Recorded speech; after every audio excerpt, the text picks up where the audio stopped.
प्रयागराज से बड़ी खबर। डफरन हॉस्पिटल में जुर्म के साथ बढ़ता हुआ भ्रष्टाचार और घूसखोरी। हॉस्पिटल के अंदर हॉस्पिटल का सैकड़ों स्टाफ हुआ आक्रोशित।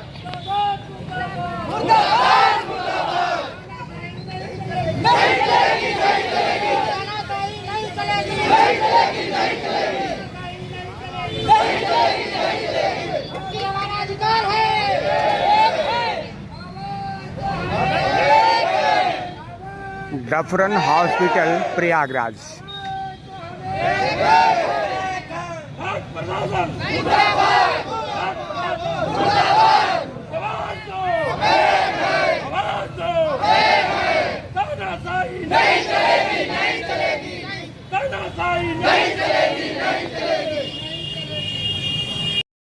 नर्स रन्नू मलिक की सुने दास्तान, रो रो कर रही बयान। बहुत दुखी हुई मुझे कोई बोले बस मैंने कुछ ही नहीं किया है।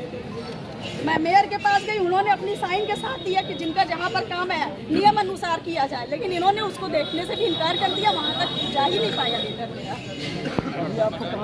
अभी हमको इन्होंने सर्जिकल वार्ड में, जहाँ पर वार्ड में बेड चेंज किया जाता है, ये तो ऊपर वाले की बस कृपा है जो मैंने अभी वो काम छुआ नहीं है, लेकिन इन्होंने पूरी कोशिश की है उस काम को कराने के लिए।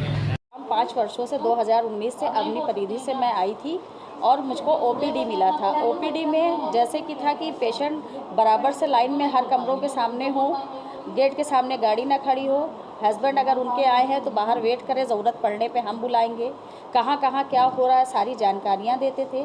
लेकिन मुझको वहाँ से अब हटाकर पिछले महीने से सर्जिकल वार्ड में कर दिया गया है, जो कि मैं मल्टीटास्क वर्कर हूँ। मेरी क्वालिफिकेशन को देखते हुए मुझे पूर्व एसआईसी ने वर्क मेरा दिया था, जो आदेश मेरे पास है मैं आप लोगों को अभी दूंगी।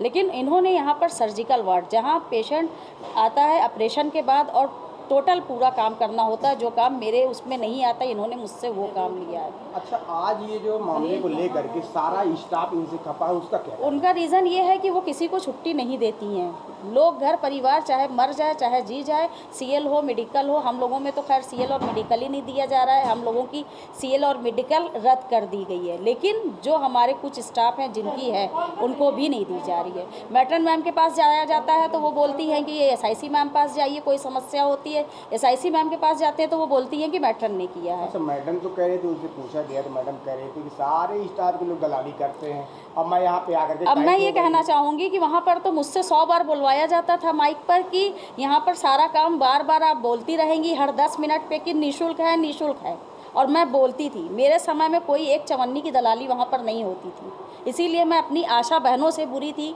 जो भी उन हस्बैंड आते थे पेशेंट के, उनसे मैं बुरी थी, इसलिए कि मैं उन्हें बाहर कर देती थी। लेकिन अब मुझको वहाँ पर हटाकर, जिसकी वहाँ पर पोस्ट नहीं है, अजय शंकर धोबी की पोस्ट पे है वो बैठा हुआ है, रूपचंद पियून के पोस्ट पर है उसको बैठाला गया, जिसका वहाँ पर कोई वर्क नहीं है। मेरे वर्क को छीनकर उन लोगों को दिया गया। आप चाहते हैं मेरी जगह मुझको वापस दी जाए, बस मैं इतनी आप लोगों से विनती कर रही हूँ। मेरी आत्मसम्मान को ठेस पहुँची है। मैंने 2-3 बार, मेरा आंसू अब ख़त्म हो गया, मैं दिन रात सिर्फ डिप्रेशन में जा रही हूँ, रोती रहती हूँ। छुट्टी की नहीं हो रहा तो बता रहे हैं कि सभी को हम छुट्टी देते हैं, कोई छुट्टी नहीं मिलती है। अब ये तो हमारे स्टाफ भी बताएंगे क्या है। तो हमने सुना था मैम कि कुछ लोग कह रहे हैं कि हम आप आत्महत्या कर लेंगे अगर हमारी सुनवाई नहीं होगी। बिल्कुल कर लेने के लिए है। हमारी अगर सुनवाई नहीं हुई इसी तरह से हमारे साथ होगा तो आने वाले समय में एक दिन ये घटना हो जाएगी।